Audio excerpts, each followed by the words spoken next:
All right.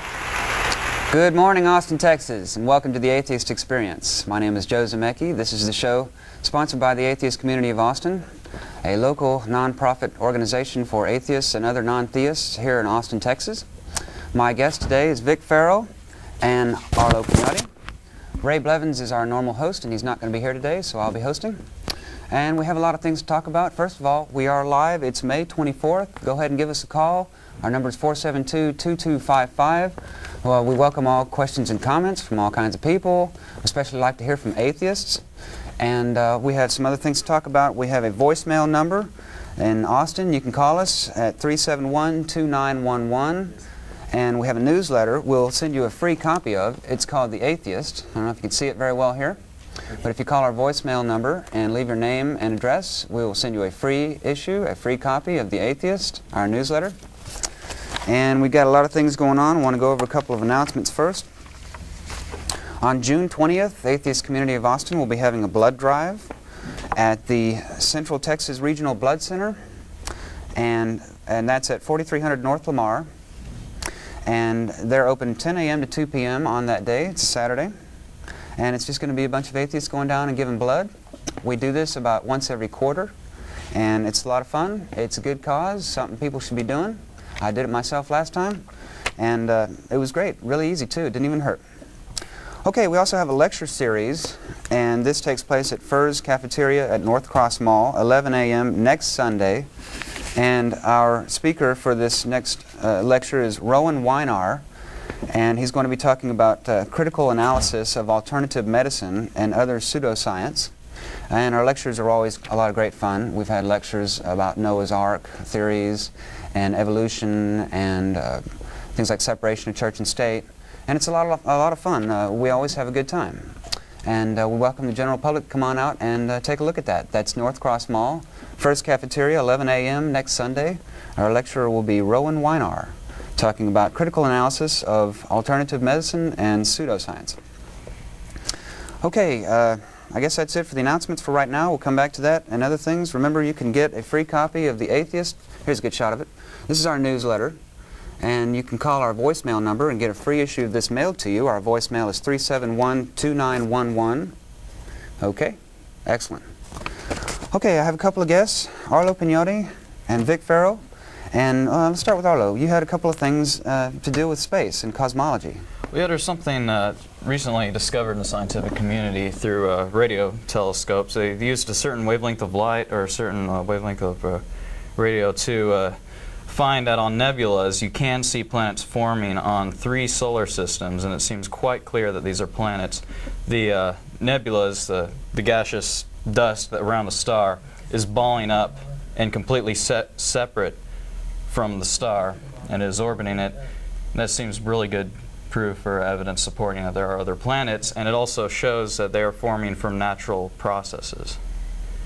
And I thought that was worth mentioning. No one's mentioning on TV. All they can talk about is the Clinton scandals, and they think this isn't important enough. So we'll mention it here. All right, science. Great to talk about it. Atheists really like science. Most of us have a high respect for it. And when it comes to questions about life in general in our universe, we prefer to defer to science instead of religion. And we'll be talking more about science on this show. In fact, Vic Farrow has been reading a book by Carl Sagan. Would you like to tell us about that? We've decided to add a new segment to our program. We're calling it our little book review, and we haven't titled it yet, but this week I read Carl Sagan, I don't know if you can see this, The Demon Haunted World. If you haven't read this book, you need to get to the store and get it really fast. It's very, very good. It goes into the dispelling of all kinds of different pseudosciences and religious philosophies and stuff like that. It could have been titled The Skeptic's Handbook. It is really just an excellent book. He goes into, where was that list? Excuse my unpreparedness here. 21.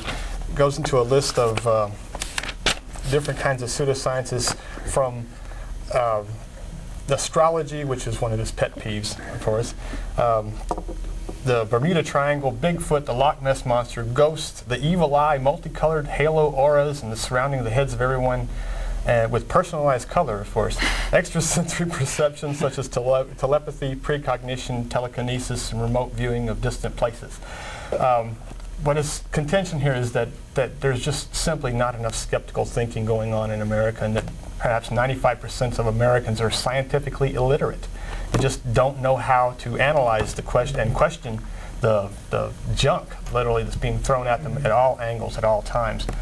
And so this week our book is Carl Sagan's The Demon-Haunted World. And we're going to bring you a book every week from now on, and I'll read them and tell you what I think about them. And that's great. My little book of the week today. You have a couple quotes from there, or? Yeah, I was, like I said, I went ballistic on this book. I couldn't put it down. I spent all of yesterday just poring over it. I think I had one that was just brilliant. Yeah, there was. What's that? I have some quotes from that book in here somewhere. From this book? Okay, Yeah. help me. The 5 to 10% of the U.S. people who are highly suggestible, who can be just, even though they're smart and average intelligent people, they get suggested, or they take suggestion real well. And the one I gave you just a minute ago is lost to me at this particular moment. Okay. Sorry. Well, there's plenty in there. Arlo has one, right? Do you have one? Oh, well, I'm going to have to find them myself. I mean, some of these quotes aren't quotes by Sagan. He puts other people's quotes in the book. He did quote some a lot great of other people. Like one thing, we don't teach enough skepticism in the schools. It's seen as a bad thing, I guess. And there's a good quote he had in there from Thomas Jefferson, which is, if a nation expects to be both ignorant and free in a state of civilization, it expects what never was and never will be. Very good. He went on quite a bit about how being basically ignorant of most of the stuff going on around is, and a lot of people in the United States and in the world around are completely illiterate. They just don't read at all. And this is not conducive to democracy. You can't have a democracy where you're obligated to participate in the democracy and then not know a thing about it, or not be able to know anything about it. He uses the word bamboozled, which is a famous Carl Sagan word. And people get bamboozled every day because they don't apply a little skeptical thinking to what is being told to them. Just question it. And if I could mention one more thing. Okay, 95% of the common public is scientifically illiterate. Only 1% of politicians actually have, some sort of science background. Yeah, any science background, or whatever. And only about maybe 2 presidents could have been considered scientifically educated. Wow. It's a pretty scary thing, actually, to think that we just so much rampant. I don't want to use the word ignorance because that'll piss people off. But well, it is. And we're alive, by the way. We're alive. If you want to call us and ask questions, talk to us, it's 472-2255. Yes, and this is May 24th. We're here every Sunday morning at 9 a.m., Channel 16. Check us out. We'd love to take some calls. We have a couple other things to talk about. Do you have a quote, or should I just move on? You can move on. Yeah, I wanted to talk a couple of minutes about the Religious Freedom Amendment also. This is something that has been proposed by Representative Istook from Oklahoma, and is quickly going to be coming up for a vote in the House in Congress. And I think it's imperative that all non-Christians be very concerned about this proposed amendment, and exactly what it means and what it can enable certain religious people and organizations and individuals to do is scary. I really honestly think that we have enough religious freedom in the United States as it is under our Constitution, and that the Constitution does not need to be messed with in this respect. To increase religious freedom for some and decrease it for others is definitely not a good idea, I don't think, especially with the Constitution. It's a very important document. But the Religious Freedom Amendment, it's a copycat version of the RFRA, Religious Freedom Restoration Amendment, and that was struck down by the Supreme Court as unconstitutional. So I can fairly easily predict that the RFA is going to be struck down one way or another, and if it has to be at the state level, then it will be. But it's unconstitutional the way it's written, and self-contradictory, besides being unnecessary. So that is my comment. Did you guys have any comment on the RFA, or? It appears to me that the RFA's sole purpose in life is just to get prayer into schools. Yeah. That's its main goal. And what's stopping them? If you want to pray in school, pray. Yeah. There's nobody's going to tell you you can't pray. We just don't want any government agency or schools or something enforcing a particular religion in the United States, that'd be Christianity, upon us. And I'm not a Christian, I've never been a Christian, I'm not going to become a Christian, and I don't want you to tell me that I have to. And if that offends people, sorry, that's the way I feel. I've always been, the way I think is the way I think, and it's always been that way, it's always going to be that way. All right. You have one opinion on that too? Well, a lot of people would point out that, you know, there are plenty of schools that wouldn't enforce Christianity, but it's simply by the fact that, you know, everybody around you, whoever is, just simply by not praying, you're pointed out as a non-Christian, and it'd probably bring up all kinds of discussions in class and controversy when, you know, kids should just be learning. You know, it doesn't need to be brought up at all. Schools are fine the way they are. Yeah. Yeah, I definitely think things like public schools are not the place for religion. Although you can already do that. You can already pray to yourself individually without harming anybody else all day long if you want. There are no laws against private prayer anywhere, anytime, and there never should be. You know, we totally support a person's right to be religious or to not be. And when the government has to step in, you know something's wrong. First of all, because reality will not need government support, especially in the way of tax dollars, especially if a lot of those tax dollars come from millions of non-believing atheist Americans, and they are out there. It's important to understand that. There are millions of us. So, let's move on. Let's see, 12 after. This is the Atheist Experience, sponsored by the Atheist Community of Austin. We are here every Sunday morning, 9 a.m. to 10 a.m. Looks like we have a call. Let's go ahead and go to that. John? Yeah. Can you turn your TV down, please? Okay. Getting some feedback. No? The volume's off. Okay, Kellen? Oh, all righty. Can you hear me? Yeah. Okay. Oh, all right. You have a question or comment? Yeah, I had a question for that guy doing that book review. I'm sorry, I don't know your name. My name's Vic. I had a question. Could you give me an example of skeptical thinking? You use that, comment, but I'm not exactly sure if you could just give me an example that we could use today. There was a chapter in here in which he describes what he calls the what was it, the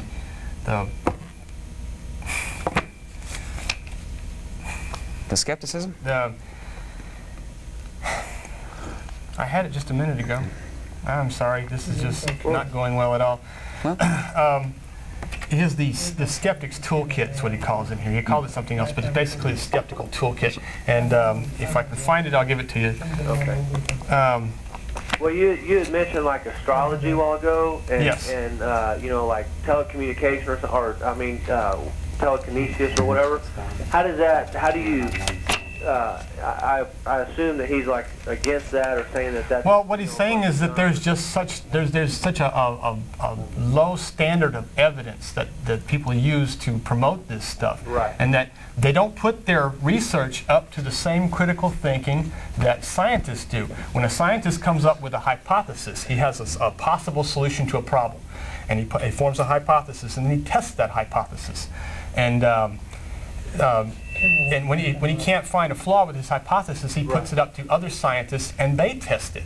And this goes, the self-scrutiny and the peer scrutiny is relentless with scientists. I mean, they put it up because you want to make sure that your theories are right.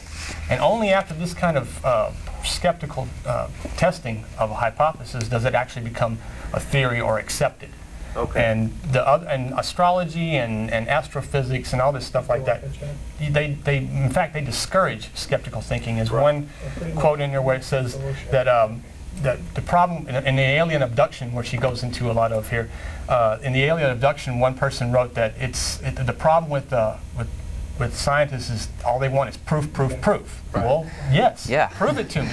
If you're going to make the contention, whether it's alien abductions or God or anything else, come up with some evidence. Show me something that backs up what you say.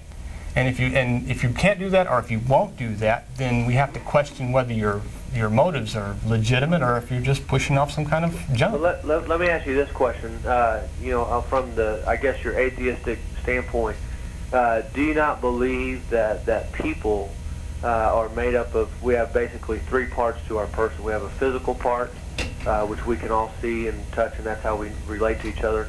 We would have a mental thinking process where our brain works, and that's how we come to conclusions. And would we not have a spiritual part to all of our bodies that just as our mental part, we have no proof there, but we would also have a spiritual part. I guess with skeptical thinking, I'm trying to, use that same thought process to say that I think it would be pretty obvious to most of us that we have a physical, spiritual, and a mental body. What would be your take on that? How would you skeptically? Well, we obviously have physical bodies, right, and that most everything should be able to be explained by a physical or biological or scientific means. Okay. But as far as that spiritual kind of thing, you're talking about consciousness. You have an awareness of your surroundings and who you are and everything else, but that doesn't really constitute the spirit or the soul or anything like that. There's just no evidence to support that there is a physical being or a non-physical entity that can be a part of you or after you're dead, exist afterwards. There's just nothing to support that. Okay. Well, how would you then how would you support the essence of life? I mean, you skip the mental part, I guess, is what I'm saying. You skip the. I mean, you agree that I think we both agree we have a physical body. Right. Would you agree with me that we have a mental process that we cannot see? That is more. Well, a mental process we cannot see. We may not be able to see it with our eyes, but there is evidence to support mental process. Biochemical electricity. Okay. And this is what causes this little miracle of evolution here that caused us to be able to become aware of our surroundings. Right. And gives us this consciousness, the ability to think. Okay. And well, okay. Let me just tell you where I'm coming from. I'm not, sitting there saying that you have to believe one certain way. You could believe. Many people believe in Buddha. Many people believe in, God or whatever. And I know that y'all are, I hear you coming against Christianity per se, but I guess what I'm asking you is, don't you think it would be realistic to state that just as our mental body, you can, you're saying that there's biochemical reactions and things of that nature. That's still a physical form. Our mental capacity, we do a lot of things mentally that have no chemical reaction in our body, and so mentally our process is thinking. No, it's all a biochemical process. Huh? You're not going to think without biochemical processes taking place. Right. It's as simple as that. What would you say about a process? I guess what I'm saying is that spiritually, I think that to say that we don't have a spiritual side to all of our bodies is just as ludicrous to say that our mind doesn't function or that our body. I have a hard time saying that there is no supreme being. I don't care what you want to call it or what you particularly worship or whatever. But I'm trying to find out. How do you say that there is no spiritual side to our body? Easily, it's not defined clearly, first of all. Huh? You haven't clearly defined what a soul or God is in the first place, and no one has. But besides that, the absolute lack of evidence, it's very easy to say that. Based on what we know, we don't know of any evidence whatsoever to support the soul or God idea. that's basically what Sagan is talking about. There's limited evidence to support, or there's actually no evidence to support anything outside the physical world. Then how is there proof? Let me just ask you a clear-cut question using your skeptical thinking. I love my wife or I love my girlfriend. There's a love there. There's no proof of that. There's no existence of that. It's just there. I think there's a lot of things in our life that we are not going to, science is not going to answer. We're not going to have proof. I mean, there's no way we can say we have to have proof of everything. There's no proof of my love for my wife. Well, for the important things, you ought to ask for proof. I mean, if love isn't so important that you don't ask for proof, that's fine. But when it comes to something like questions like where did life come from and how did the earth form, well, you want something more serious than just individual testimony. You were just about to say something. I was going to say, things like emotion or anything that has to do with behavior. Behavior itself can't really be defined as physical things bouncing around, but can it be defined as a result of physical mental processes? Okay. Sure. I mean, not a single, if you're under a neural scan or however they do that, I don't think you can go through a single thought or a single emotion without it being detected. Your neurons just light up. It is connected with the physical world. Mm-hmm.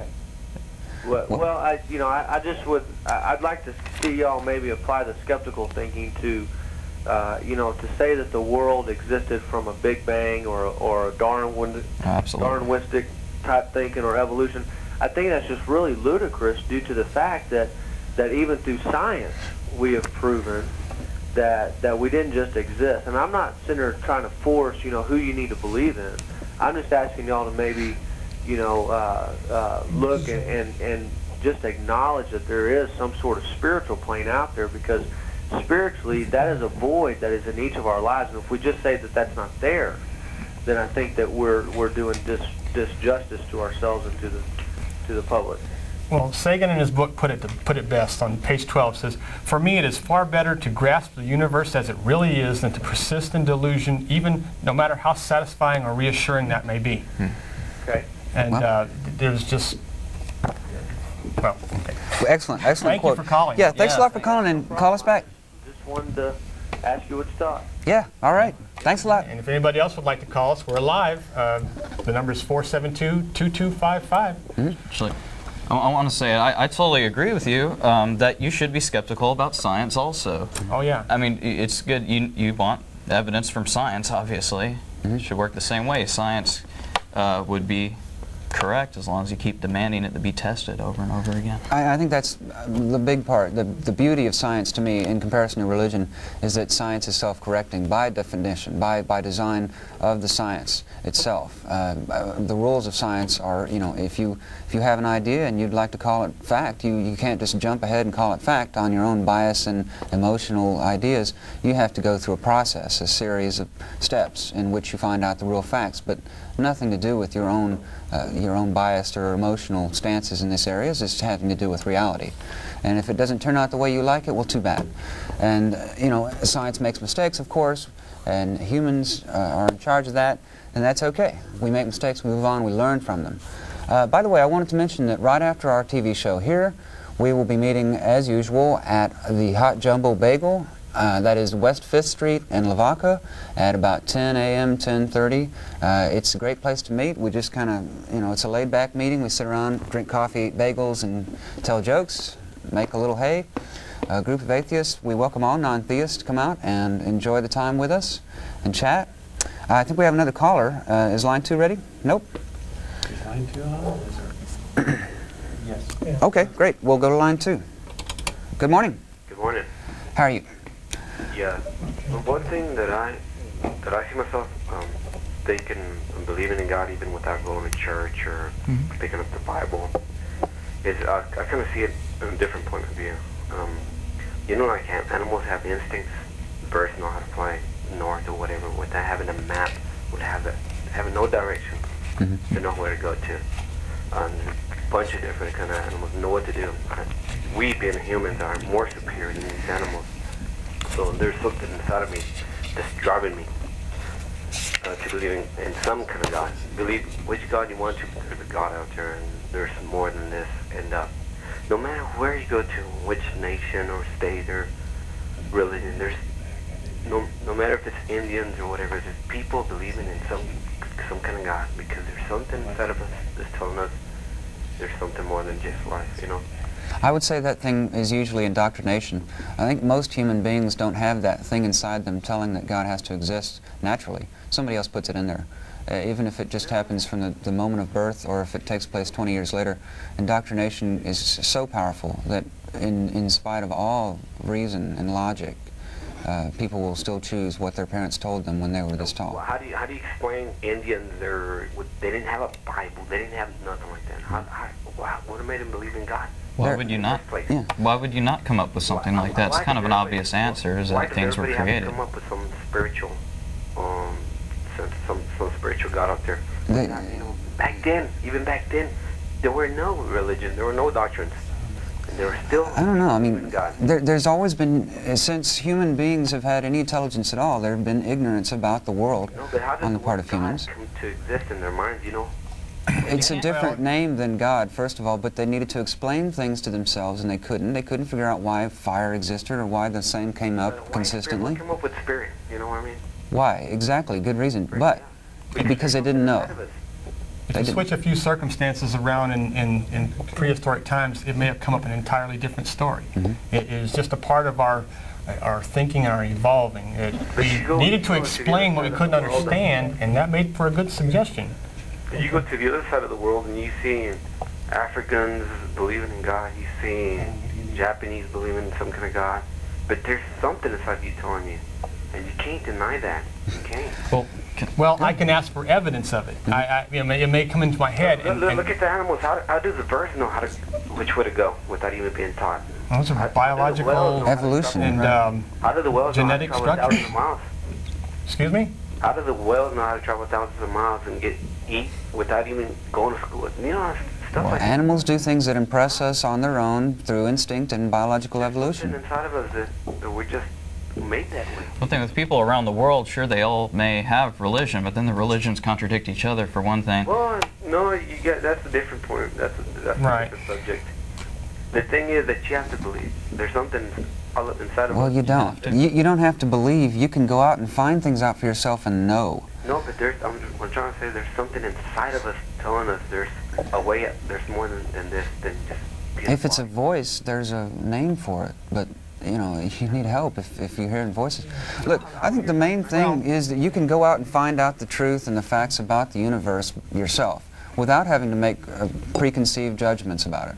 True. The same people do have the what they call hallucinations. You hear a voice, it's not really there, but you heard it. You can swear you heard it. Yeah. Not me. Not me. And the individual testimony is generally considered to be pretty weak. In average human beings, individual testimony. Don't you feel you're more superior than animals? No. No. You're just another life form on this planet. You have no superiority to anything. How could we You're live an without other insignificant part of life? the universe. We have superior intellects. Yeah, we have a higher development. As far as our rightful place on this earth, no. There's something that's got to be telling you there's more to life than this. It's very bad for the environment to believe you're above everything. There's something that tells me that there's more to this life, and it's called science. It tells me there's a whole great big universe out there. We are science ourselves. I could be a scientist. I could study this, study that, you know. Right. Well, science isn't a You can't belief. separate science from me because we're all... Yeah, whether you believe that the science has the right answers or not, you have to admit that it delivers the goods. Very good. When 200 years ago, bad sanitation caused cholera outbreaks, and you can pray over a cholera victim, or you can give her 500 milligrams of tetracycline every 12 hours. I think what you done, you made scientists your God. That's what you've done. No. That would see. Science exists. Therefore it's not a God. I understand the point you're trying to make there is we've substituted one God for another, and this is not true. It's not.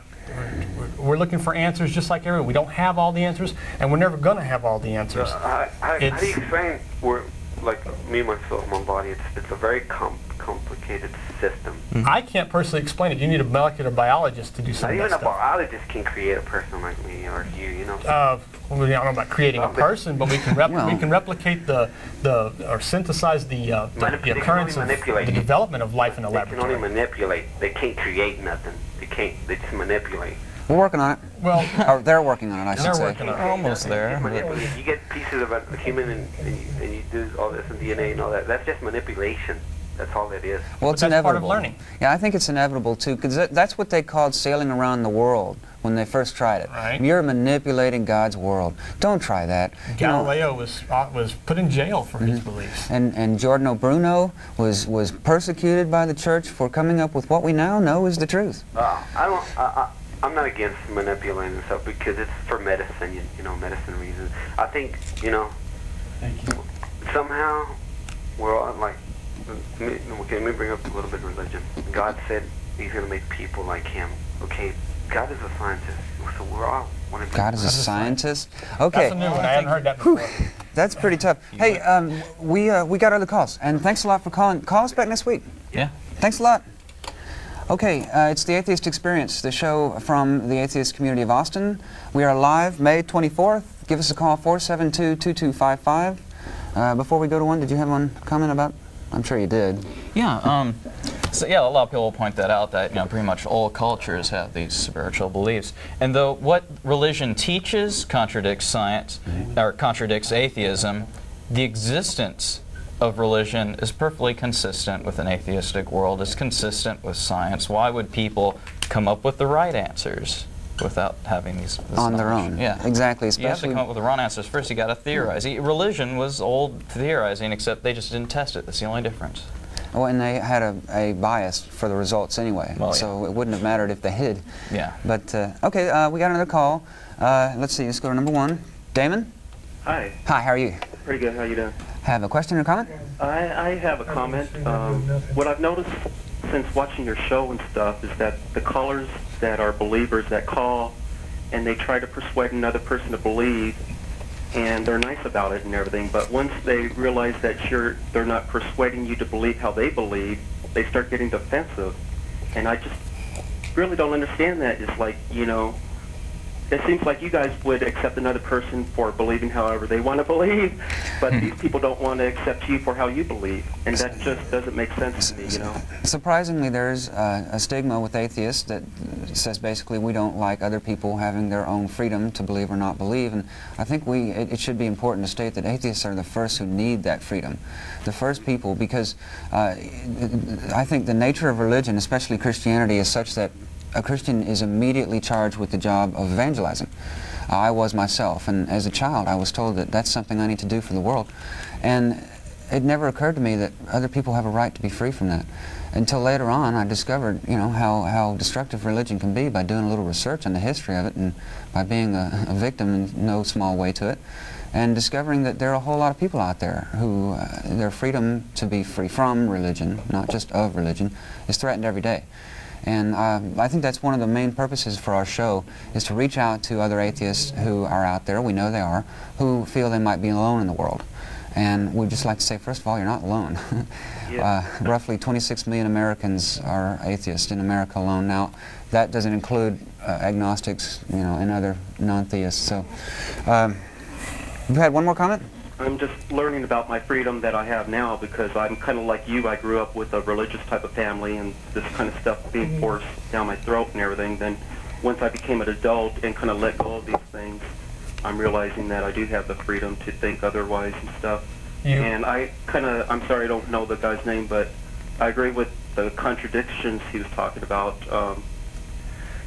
The Bible contradicts itself so much. There's saying or whatever, the meek shall inherit the earth, but yet throughout the Bible it says if you show any kind of weaknesses towards this and that you're not going to go to heaven, and I just don't understand a whole lot of it, you know. Do you consider yourself an atheist now? I don't know yet. You don't know yet? Well, keep looking. You'll find an answer someday. I think I'm agnostic. Okay. Yeah. I choose that word. Explore your world. That's what I would say. I used that for a while because it was a little bit more peace generating. You use the word atheist, and the fundamentalists come out of the woodwork and start to come after you. And as atheists, they tend not to attack you so heavily. Yeah. But you have to search yourself for this, because it's not something someone can put on you or make you believe or whatever. It's just good. Right. That's the way I like it. Thanks a lot for calling. All right, have a good day. Let's go to another call, or number Matt on line 4. Yeah, go with 4. Okay. Matt. Hi, how you doing, guys? Good morning. How you doing, Matt? I'm doing just fine.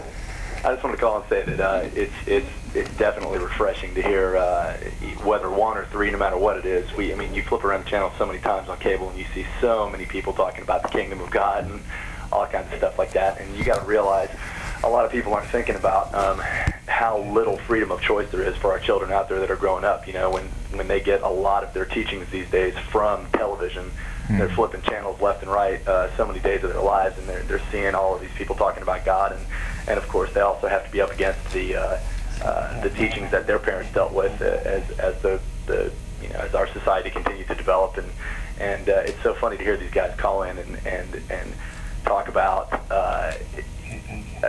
I don't know, just how so many different societies throughout the world, throughout history, have believed in a God or whatever of some sort, and they try to use that as an explanation for, well, there must be one. You know, yeah, a lot of these societies haven't had any contact with each other in the beginning as they were developing, but because of that, there must be some type of actual God out there, and it just makes sense that that's human nature. I mean, it's something where they don't realize that the most logical explanation for everybody having a God is that the human nature of these creatures as they were developing and not understanding the world around them caused them to create these explanations because they just didn't understand what was going on.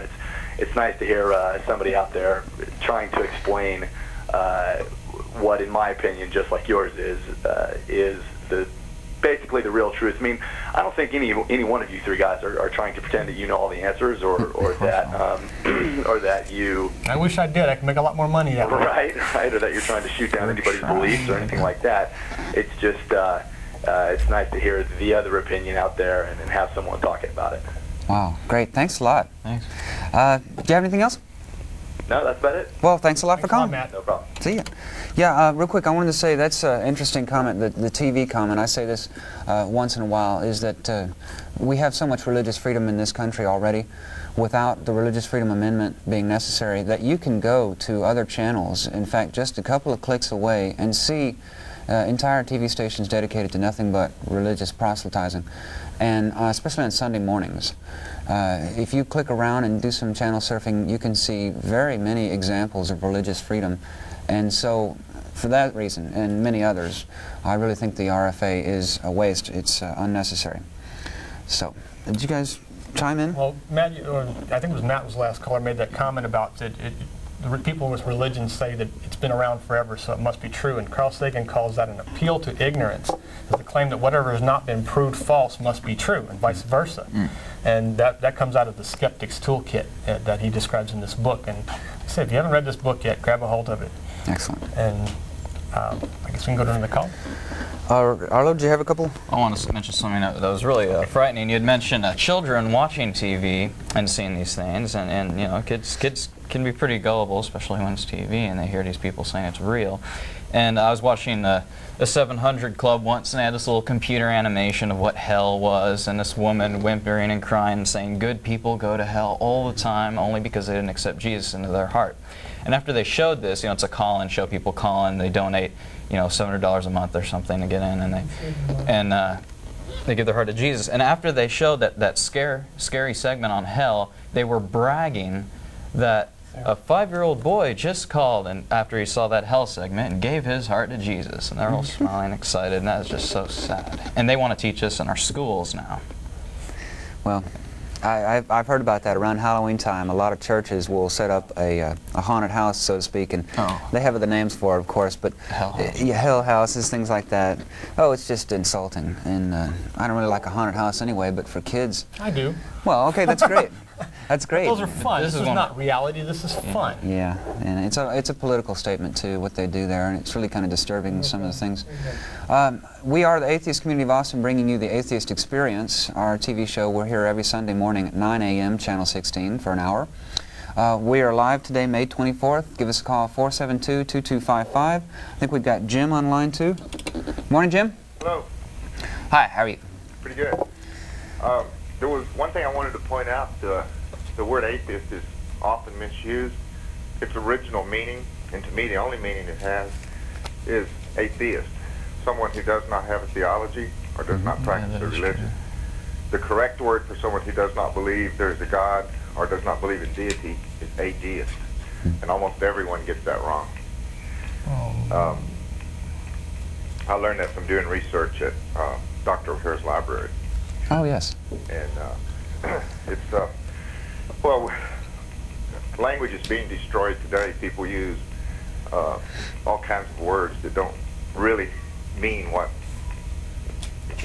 they twisted the meaning. In other words, gay now means homosexual, but that's not the real meaning of the word. Faggot is a cord of wood. Exactly. Or a cigarette. You know. Exactly. Yeah. What happens is, if someone doesn't like you, then they use language to attack you. And atheist turn atheist into a dirty word. It's really not a dirty word. It just means you don't have a religion. That's really all it really means. Yeah, we understand they have an immediate need to do that too. I think basically our existence in the world is calling them a liar. Well, the best way to them. control someone is to destroy their language. Well, there you go. But Keep them illiterate and ignorant. Or take over one. And Webster's dictionary is a good example of that.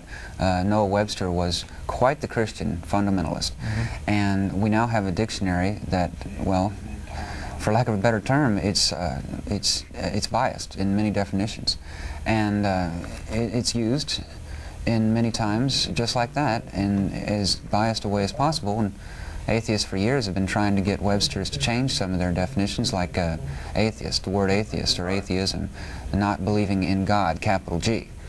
And of course, we all know what God, capital G, is. It is not the one God in the universe. It is the Christian God idea, of which there are thousands more to choose from with a different name. But let's make sure we know an atheist does not just discard one God idea. We throw them all away. So, another comment, question? Oh, that's just it. That's just something I thought was worth mentioning. Great. Thanks for calling. Thanks for calling. Okay. We got David. David? Okay, David we'll go with David on on line one. Morning, David. Good morning. Morning, David.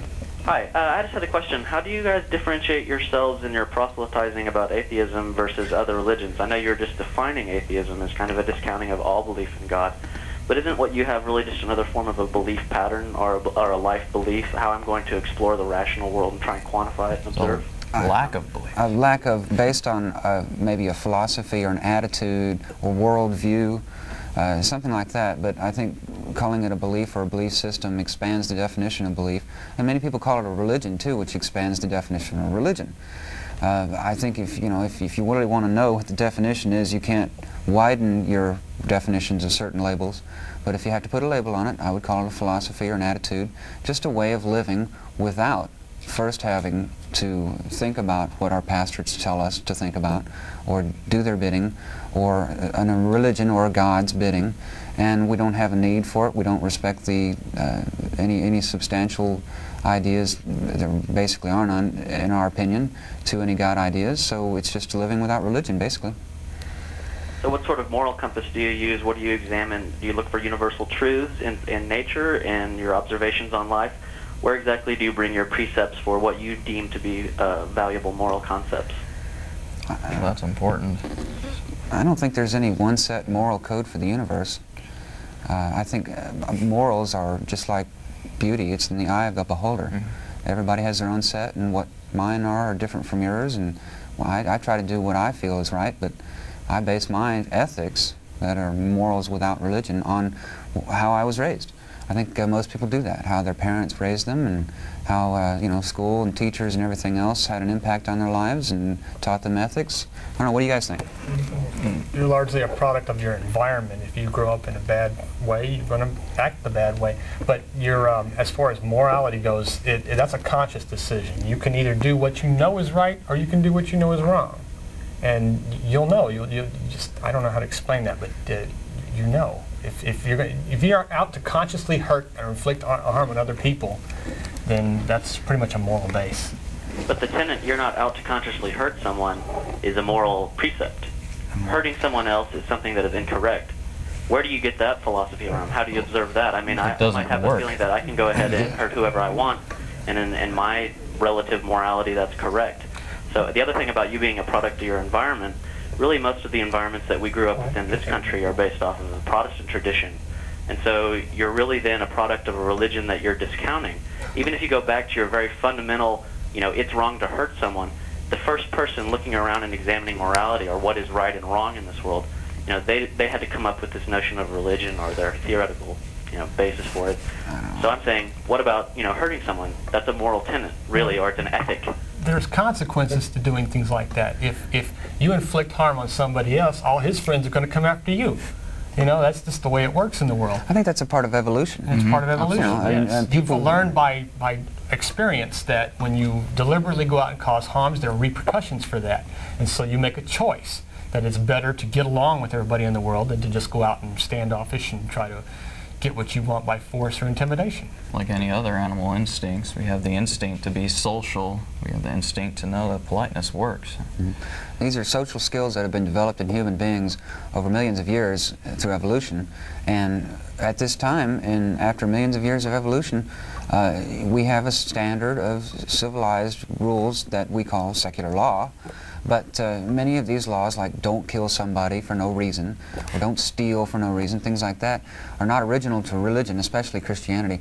Many of these laws were around from day one before religion had the control. I mean, you don't even need a religion to enact the law, don't kill somebody. And that's pretty much common sense for the growth and the well-being of society. So, yeah, again, organized religion and the religious input is just not needed for those good secular laws. I wasn't suggesting that it was, but... Okay. Thanks for your answers. Thanks. Thank you. We are the Atheist Community of Austin. This is our show, The Atheist Experience. We are live May 24th, Sunday, 472-2255 is our call-in number. We have a voicemail also. It's 371-2911. You can call us and leave a name and address. We'll mail you a free issue of The Atheist, which is our newsletter. It comes about once every month, month and a half, and it's a good newsletter. Give us a call. And real quick, I wanted to go ahead and do this, running out of time. My unsung atheist hero or heroine of the week. Now, it's Robert Ingersoll this week, and he's not exactly unsung to us atheists. But I just figured I'd go ahead and talk about him because he's usually unsung to most theists. So let's learn about Robert Ingersoll, who lived between 1833 and 1899. He was an outspoken freethinker. An attorney, he married Eva Parker, whom he cited as being responsible for the development of his interest in women's rights and free thought.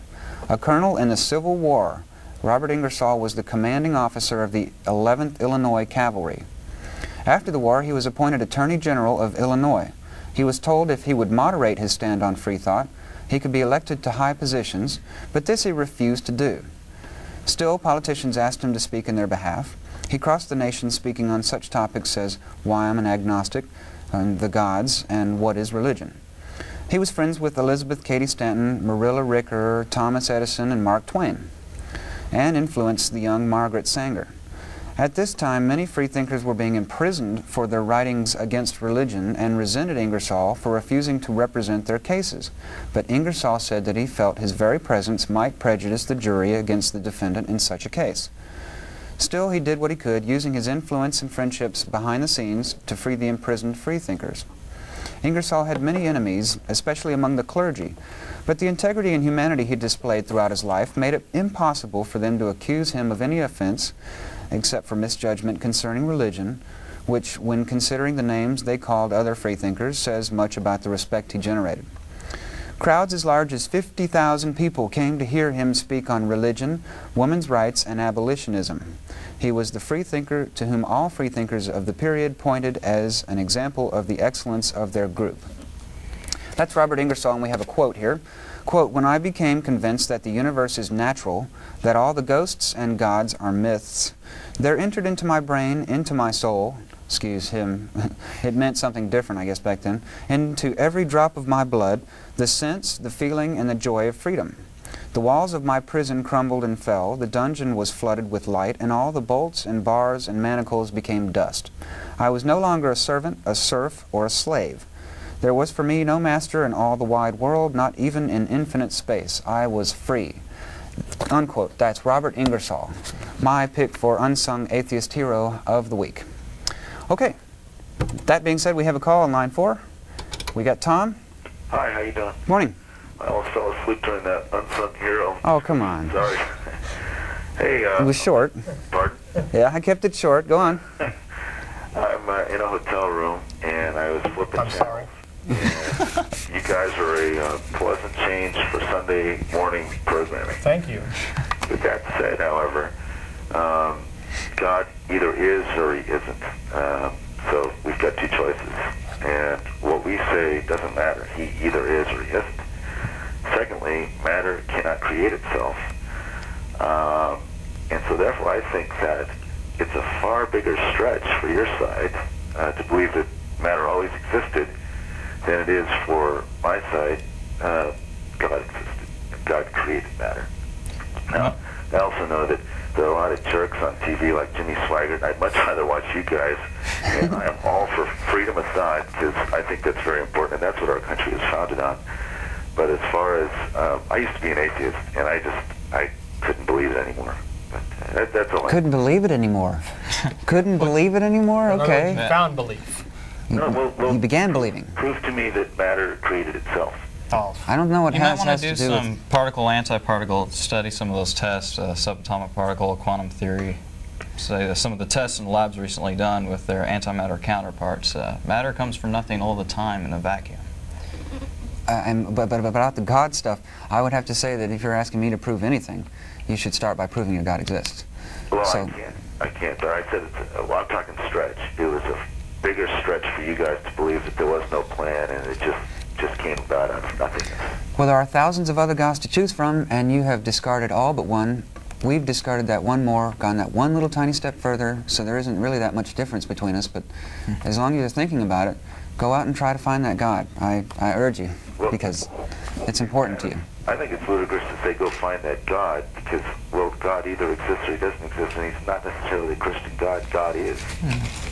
Well, there you go. That's good reasoning, but it doesn't back up any of the claims of Christianity. Well, I'm not trying to back up Christianity claims at all. I did not. I think I started off by saying that God either is or he isn't. And which one? But you say it by what I say it by what you say does not change God. So, you know, we can, all the people that are coming in with these arguments about Christian God and God, you know, God gave us a spot in our little heart too. You know, all throughout history, man has had this spot in his heart that God put there so that we would understand him. It's just, you know, that may be true, but that's not, you guys are just sucking those in and saying, man, I'm glad you guys are coming up with these arguments because they're completely stupid. That doesn't mean that God exists just because I want God to exist. God exists because he just does. Oh, I would contend that God exists because you want God to exist, because it's a need within you to have something. No. And he exists in your mind. Believe me, if God exists, I'm going straight to hell. Well, that's not very productive of religion, is it? Why did you pick that up instead of atheism? One problem that I have with it, you know, it's completely depressing, and that's just... It ought to be. Religion is man-made, and that's what man-made religion has done to me, and that's why I left it. That's why I became an atheist. But looking at my options as an atheist, or not options really, because my options for living, I can do anything I want to, but looking at what the possibilities for existence are. Either God exists or God doesn't exist. What created matter? I don't care about any studies. There is just too much order in our universe, in our world, to say that this did not come about. This was not created by some supreme being. And you know, you think about it, and I've heard the watch thing in the dryer, and that didn't do it for me. Just the idea of matter creating itself, it just doesn't float. I think that's an attempt at a scientific explanation made by people who do not come from the side of science. Prove that God doesn't exist. Proof of the negative? Yeah. You were an atheist once. You should know that's impossible. Prove a God exists. I was a religionist, and I know that is impossible. That he doesn't exist. We don't have a charge to do that. We don't have the responsibility of doing that. You're making the claims to God that leaves you with the burden of proof. And I said that it's a stretch. It's a far bigger stretch for you guys than for me.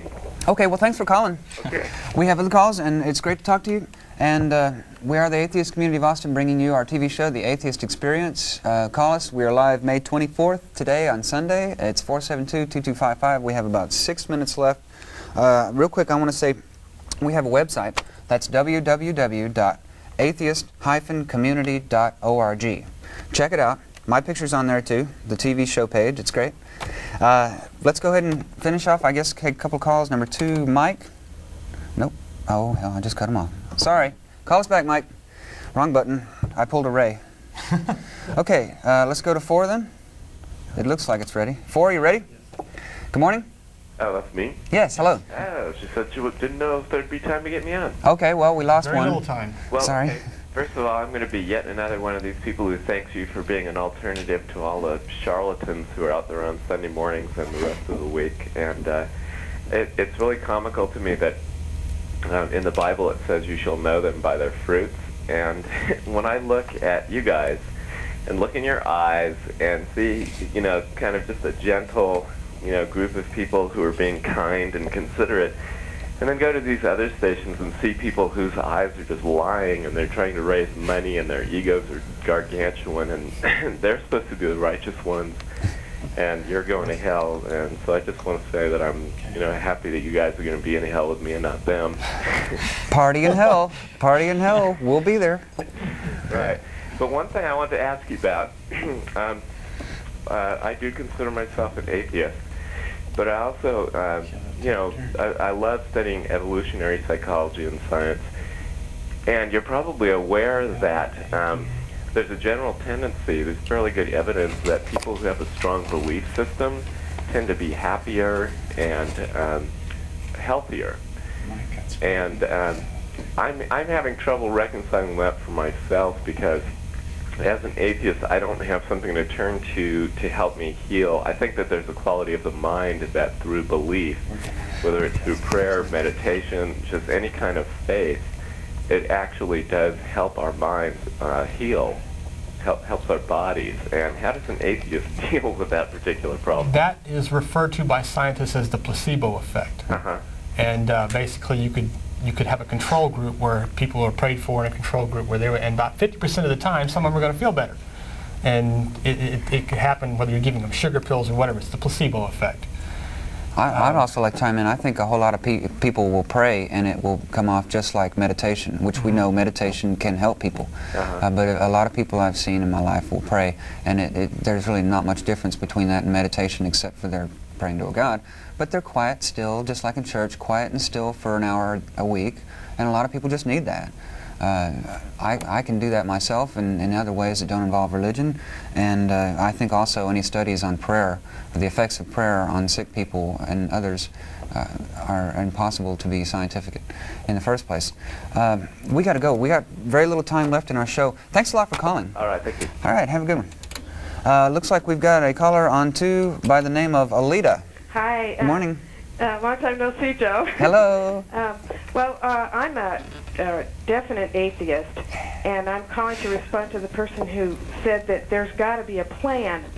Well, when there are a lot of good things about being alive, but there are a lot of things that are absolutely horrible about it, and like, for example, nuclear waste, and kids shooting each other in school, and ticks and fire ants and boils. Boils. I've been wanting to talk about boils. Children being born that are severely retarded, and things like that. And especially whenever I stumble into fire ants or something, I go, well, thanks a lot, God. If it's a God, thanks a lot for making fire ants. They're so hard to get out, yeah. So as far as the plan goes, it's a complex world, and there's a lot of wonderful things and a lot of horrible things that there's no explanation for. The plan is evolution. It's just the way things got to be the way they are. Yeah, I think there was a great quote, and I'm just going to paraphrase. If God really did create the universe, then he really loves beetles. There were thousands of species of beetles. That's true. Well, thanks a lot. You guys are doing great. Well, thanks. Give us a call back sometime. Bye-bye. See you. A good reason for all this bad stuff is because the world was not created for us. The universe was not created just for little humans running around on it. Yeah, I think it's the height of arrogance. The height of arrogance is for somebody to say this whole world, this beautiful world, is for humans only, and that there's an afterlife even. It goes beyond that. Yeah. There's even an afterlife when you die, so you don't have to behave now, or you don't have to do the right thing now. You know, and especially if your God tells you not to. I think that's one of the big things I learned in Catholic school, is that there's plenty of morals that we would have to disagree with now as a civilized society that were taught in the Bible, and not unquestionably. There were definite rules in the Bible that we now have laws against. Thank you very much, secular law. Okay, we're very short on time. Got about a minute and a half left. Arlo, thanks a lot. Going to do some sound. Thanks again, Arlo. We'll have you back on. And I'm Joe Zamecki. My guest has been Vic Farrow, Arlo Pignotti, and we've had a great show. Sorry to all our callers, we can't get to you. We don't have enough time. Looks like we've got about a minute and 15. Do you have any last comments real quick? No, not especially. We can take another caller. We got one more time for one more. Okay. We'll go ahead and go to Matt. Matt, quickly, how you doing? Hey, how you doing? All righty. It's nice to meet another bitter ex-Catholic. Hey. I was just going to say that as far as the whole God thing is concerned, I think it's necessary for certain people to believe. I've met people, and they need that crutch, and otherwise, fear of insignificance. Some people have to have that. Hey, thanks a lot for calling. We got to go. It's been great today. This is the Atheist Experience. I'm Joe Zamecki. There we go, Joe Zamecki. Yep. Here's some music. Thanks a lot, Austin. We love you. Oh, that's loud. Thanks a lot.